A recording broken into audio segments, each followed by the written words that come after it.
So Jamal Niaz here with one of the Lost Boys, the legend himself, Billy Wirth. How amazing is it to be here For the Love of Horror in Manchester with your co-stars? Yeah. We've even got Tom Mack here himself as well. He's performing later. Tom rocks, man, and it's great to see Kefir and Jason and Alex. And this is a great event. We were here, I think, in 2019 and had a good time, and it's good to be back. And the Brits, man, they're incredible fans and supporters of this film, and just the amount of love coming at us is just beautiful. It's been a great time here for today, and we got tomorrow as well, so I look forward to it.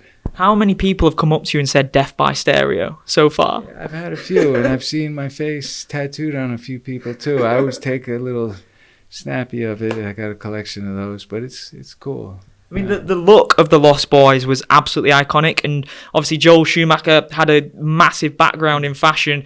So I'm guessing when you guys were in full costume and makeup for the first time, you're like, oh my God. Yeah. Even when people haven't seen the film yet, this is going to be iconic. Yeah, no, Joel definitely, he dressed windows early on Fifth Avenue, and he had a big sense of style and fashion. And, he gave Susan Becker, who was the costume designer, a good healthy budget, and told us to go out and look for our outfits. So we all had a hand in picking the costumes and the wardrobe that we wore. And most of it, I think, came off of Melrose Boulevard in Los Angeles. And it definitely was a cool rockin' look that a lot of other artists, I think, I've heard, it set a sort of fashion trend. It was kind of cool, yeah.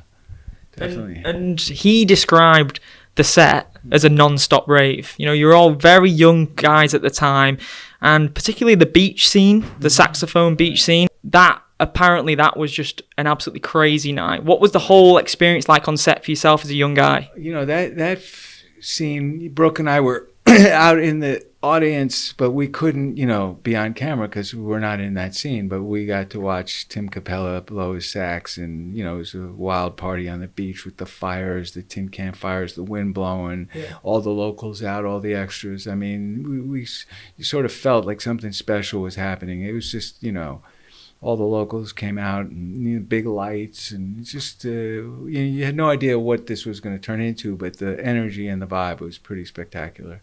And I know Jason, he was in two minds as to whether to join the film. It took a long time for Joel to convince him. For yourself, did you know straight away that it was going to be greatness? Because I know Alex has said in interviews, he was like, as soon as he got on that set, he knew it was something special. Yeah, I think the first couple of days we were on the boardwalk on the motorcycles, the big 10K lights, and there was an energy, and it was like we were the circus that had come to town, and you felt something magical was happening, but I really didn't have anything to base it against. So I didn't think to the future. All I knew is that this is fun, and if this is what making movies about, I want to do this. But I had no clue what it was going to turn into, but it did feel something special was happening. Yeah. Were you there when Kefir broke his wrist on the motorcycle as well? I think I was. I don't remember it too well, but I do remember the cast that he wore afterwards. Yeah, I think he took a little spill when we were taken off. Apparently he was trying to impress a girl. Apparently, like Jason said, the story kind of changes every year. Don't know how truthful of a storyteller Kefir is. But it would kind of make sense trying to impress a girl, wouldn't it? Yeah.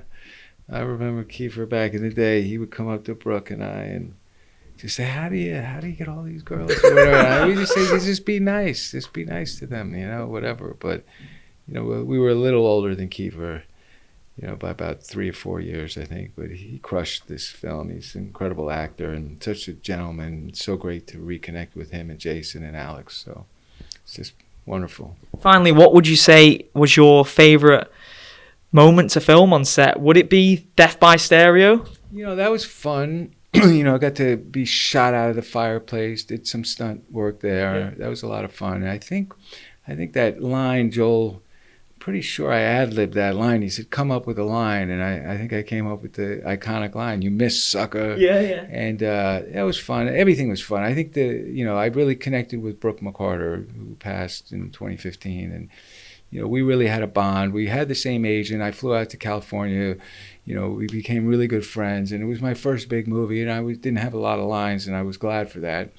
And just but that chemistry that we had, and the friendship we developed, and then all of us got to be close. But I was really close with Brooke, and just the whole film was just an amazing fun time. And I mean, really, nothing has compared to it since. Other films like War Party and Body Snatchers I've done, that they were phenomenal experiences for me, but this was definitely top notch. And the film is a special film. It's lasted all these years.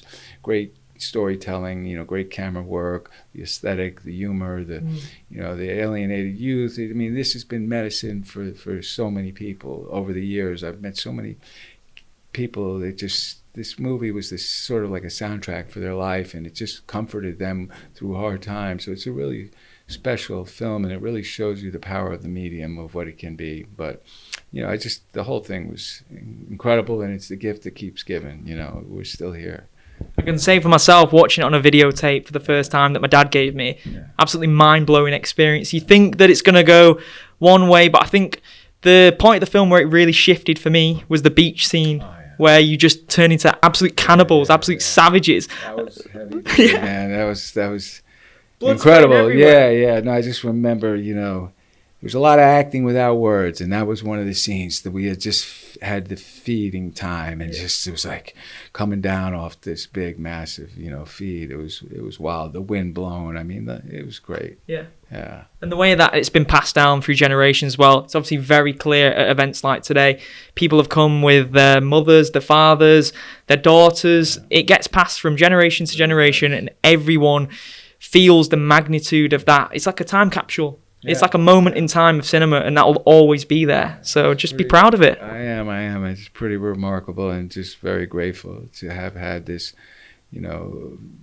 opportunity back then and still today, And you're right, it does get passed on generation. I mean, it's bigger than it's ever been. It's come out in the press in the last 5 years as top vampire movie, and that just opened it up. And the parents who turned their kids on it during COVID, I think they told all their friends, and everybody was at home watching movies, and now it's bigger than ever. It's crazy.